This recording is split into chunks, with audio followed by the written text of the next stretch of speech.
దేవుని పరిశుద్ధ నామమునకు మహిమ కలుగునుగాక. కృపావాక్కు అను ఆధ్యాత్మిక కార్యక్రమమునకు మీకు స్వాగతం. ఈరోజు దేవుని వాక్యము. మన పౌరస్థితి పరలోకమునందున్నది.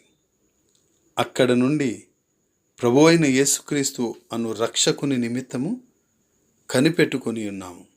ఫిలిప్పీలకు రాసిన పత్రిక 3వ అధ్యాయము 20వ వచనం. ప్రియులారా, ప్రతి దేశానికి పౌరసత్వం ఉంటుంది. ఆ దేశ ప్రజలు అక్కడ నివసించడానికి అధికారంతో కూడిన ప్రామాణికమైనది ఆ పౌరసత్వం.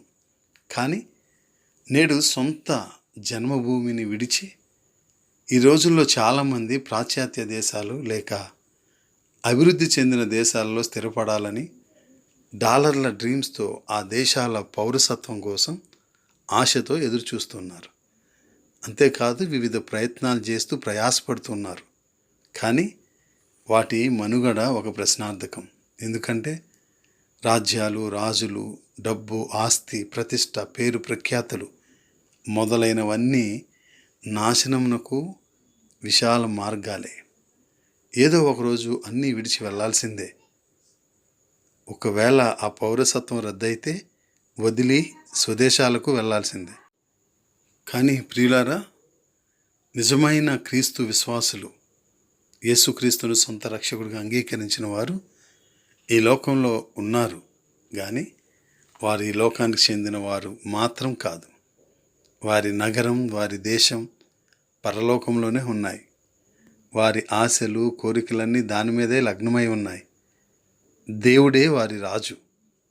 వారి రక్షకుని రెండవ రాకడ కోసం వారు ఎదురు చూస్తూ ఉంటారు. వారి పౌరసత్వం పరలోకమందున్నది. ఇది ఆత్మ సంబంధమైనది, లౌకిక సంబంధమైనది కాదు.